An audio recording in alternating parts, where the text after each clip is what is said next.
कारण भारतात ग्रोक कधी बंद होणार नाही. हे सगळं सत्य नाही, फक्त एक मोठं मनोरंजन आहे. इकडचा युवक सगळं बघतो पण आंधळा आहे, सगळं ऐकतो पण बहिरा आहे, आणि चालतो फिरतो पण मेलेला आहे. कमी शब्दात बदनामी करायची आणि पूर्ण परिच्छेद लिहायची वेळ आली की त्याच माणसाचं कौतुक करायचं.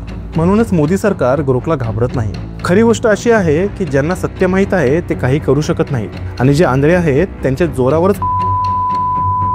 काँग्रेसच्या काळातही सेल्युलर जेलमध्ये सावरकरांचं कौतुक होत होतं ना. सगळ्यात मोठी गोष्ट, ग्रोकची मराठी अशुद्ध आहे. तुम्ही सत्याला डोळ्यात डोळे घालून पाहण्याची हिंमतच करत नाही. इंटरनेटवर जिथे खोटी माहिती आहे तिथेच खरीही आहे, आणि ती खोटी की खरी हे तपासायला लागणारे पुरावेही उपलब्ध आहेत. मोदी, योगी, गांधी, सावरकर ही चर्चा कधीच थांबत नाही.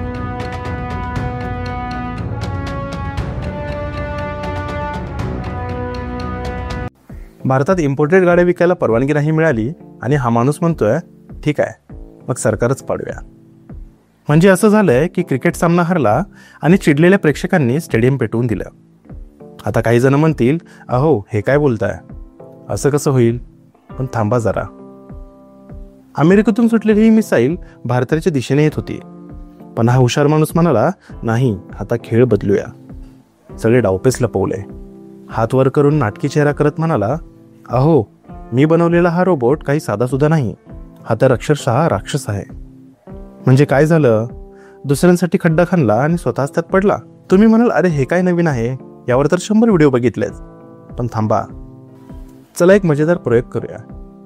जागरूककडे आणि विचारा, जर मोदी आणि योगी भडकाऊ भाषणांनी समाजात गोंधळ घालत असतील तर बाकीचे सगळे निष्पाप आहेत का?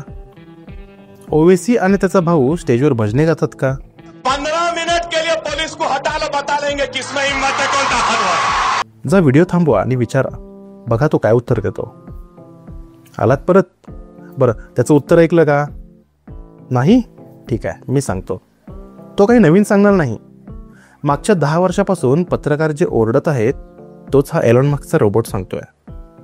मग काय झालं? 140 कोटी लोकांना अचानक सत्य समजलं का? नाही ना, कारण हे सत्यांचा शोध नाही मित्रांनो, हे आहे निव्वळ मनोरंजन. हा ग्रोक म्हणजे नक्की काय आहे? एक चॅटबॉट मार्केटमध्ये येतं, त्याला भाजप विरोधी लेबल लागलं जातं आणि लोक म्हणतात वा हा तर सत्याचा देवदूत आहे. पण थांबा मित्रांनो, एलॉन मस्कनं स्वतःच त्याला सेन्सॉरशिपच्या साखळ्या बांधल्या. का? कारण लोक मनोरंजनाच्या नादात सत्याची खिल्ली उडवत आहेत. तुम्हाला वाटतं हे कसं शक्य आहे? अहो खोटी बातमी आणि खरी बातमी यातलं अंतर इतकं स्पष्ट आहे की डोळे उघडे ठेवून पाहिलं तरी दिसतं. पण तरीही तुम्ही ग्रोकची वाट का बघताय? बातमीची पडताळणी करणं इतकं कठीण नाही की त्यासाठी एखाद्या रोबोटची गरज पडावी. आता ग्रोकला विचारा, भारतातला सगळ्यात खोटारडा पंतप्रधान कोण? तर तो सहज म्हणेल मोदी. पण मित्रांनो, हे तुम्हाला आधी माहीत नव्हतं का? माहीत होतं ना? मग ग्रोकचं प्रमाणपत्र का हवंय? आता मित्रांनो, मी तुम्हाला एक अशी गोष्ट सांगतो जी ऐकून तुम्ही खरंच विचार कराल की आपण वैचारिकदृष्ट्या किती खाली पडलो आहोत. एकीकडे ग्रोक मोदींच्या त्या 14 लाखांच्या विधानावरून त्यांना खोटारडा म्हणत आहे, पण मी तुम्हाला सांगतो मोदींनी कधीच असं बोललं नव्हतं की ते प्रत्येकाच्या खात्यात 14 लाख रुपये पाठवतील. तो व्हिडिओ जरा नीट पहा. त्यात मोदी म्हणत आहेत की जर काळं धन भारतात परत आलं तर प्रत्येकाच्या खात्यात 14 लाख रुपये येतील. हे वाक्य नीट समजून घ्या. कोणत्याही इतिहासकाराला किंवा राजकीय शास्त्राच्या जाणकाराला विचारा, ते सांगतील की मोदी फक्त पैशाची किंमत सांगत होते. हा तर फक्त बोलण्याचा एक प्रकार होता. ज्या माहितीची डिक सिस्टममध्ये आहे तीच फिरून तुमच्यासमोर ठेवली जाते. उदाहरणच घ्या, राहुल गांधींचं बटाटा सोनंवाला वाक्य किंवा सोनिया गांधी बार डान्सर होती की नाही, या सगळ्या बिंडोक गोष्टींची उत्तरं वेगवेगळ्या ठिकाणी आधीपासूनच आहेत. तुम्हाला ते माहीत नाही तर ही तुमचीच चूक आहे, कारण तुम्ही सत्याला डोळ्यात डोळे घालून पाहण्याची हिंमतच करत नाही. म्हणूनच मला वाटतं हे सगळं सत्य नाही, फक्त एक मोठं मनोरंजन आहे.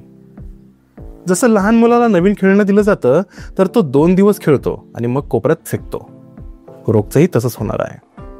आणि म्हणूनच मोदी सरकारची इतकी बदनामी होऊनही मोठे नेते शांत बसलेत.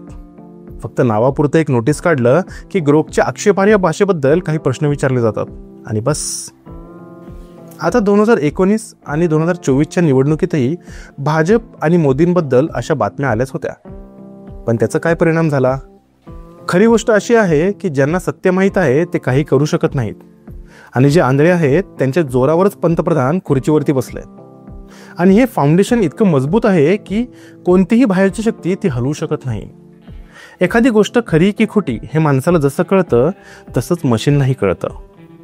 इंटरनेटवर जिथे खोटी माहिती आहे तिथेच खरीही आहे, आणि ती खोटी की खरी हे तपासायला लागणारे पुरावेही उपलब्ध आहेत. मग विचार करा, ग्रोकसाठी हे सगळं हाताळणं किती सोपं असेल. म्हणूनच मी सुरुवातीला ओवेसीचा मुद्दा काढला. ट्विटरवर कमी शब्दात बोलावं लागतं, आणि तिथे ज्याच्याबद्दल सगळ्यात जास्त चर्चा आहे त्याचंच नाव घेतलं जातं. मोदी, योगी, गांधी, सावरकर ही चर्चा कधीच थांबत नाही. आता एक महत्त्वाचं सांगतो, नीट ऐका. मोदी योगीनंतर ग्रोकनं सगळ्यात जास्त बदनामी कोणाची केली? सावरकरांची. पण याच ग्रोकला नीट प्रश्न विचारलात तर त्याचे सूर बदलते. म्हणजे काय? कमी शब्दात बदनामी करायची आणि पूर्ण परिच्छेद लिहायची वेळ आली की त्याच माणसाचं कौतुक करायचं. सावरकरांनी माफी मागितली असो वा इंग्रजांकडून 60 रुपये पेन्शन घेतली असो, पण असा विचार केलाय का की फक्त या 2 गोष्टींमुळे सावरकर आज इतके लोकप्रिय आहेत का? जर होय तर मग त्यांचे पुतळे जाळून टाका. काँग्रेसच्या काळातही सेल्युलर जेलमध्ये सावरकरांचं कौतुक होत होतं ना. मी हेच सांगण्याचा प्रयत्न करतोय की ग्रोक तुम्हाला तेच सांगेल ज्याची चर्चा आहे, नाहीतर तो मोदींची प्रशंसा करू शकतो. म्हणूनच मोदी सरकार ग्रोकला घाबरत नाही. जेव्हा ग्रोक स्वतःचा मालक एलॉन मस्क आणि ट्रम्प यांच्यावरती टीका करतो तेव्हा एलॉन मस्कनं त्याचं तोंड बंद करण्याचा प्रयत्न केलाच ना. आधी ग्रोक ट्विटरवर पटापट उत्तरं द्यायचा. आता विचारा तर बघा, क्वचितच उत्तर मिळेल. माझ्यावरती विश्वास नाही, स्वतः तपासून बघा. चला आता थोडा विषय बदलूया.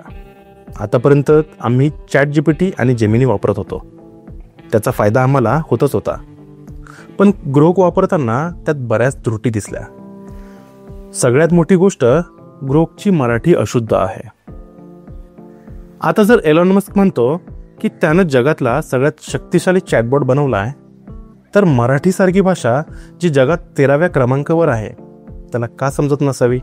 ग्रोक टपोरी भाषेत सुद्धा बोलतो, पण इथेही तो फसतो.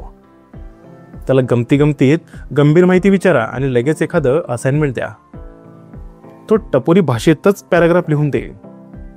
आता हे तांत्रिकदृष्ट्या चुकीचं आहे, म्हणूनच माझ्यासाठी ChatGPTच मोठा आहे. पण प्रश्न असा आहे, ग्रोकचा जन्मच बंद होण्यासाठी झालाय का? माझं उत्तर आहे नाही. कारण भारतात ग्रोक कधी बंद होणार नाही, पण अमेरिकेत सेन्सॉरशिप नक्की लागेल. जसं चीन डिपस्टिक बरोबर करतो तसंच काहीतरी अमेरिकेत जरूर होईल. अर्थातच डिपस्टिकमधून तुम्ही चीनबद्दल संवेदनशील माहिती मिळूच शकत नाही, कारण जी हालत अमेरिकेची आहे तीच हालत चीनची सुद्धा आहे. सत्ता मिळवण्यासाठी आणि टिकून ठेवण्यासाठी किती पापं करावी लागतात हे जर लोकांना माहिती होत गेलं तर त्यांची खुर्ची हलून जाईल. पण ही भीती भारतासाठी नाही आहे, कारण इकडचा युवक सगळं बघतो पण आंधळा आहे, सगळं ऐकतो पण बहिरा आहे, आणि चालतो फिरतो पण मेलेला आहे. धन्यवाद.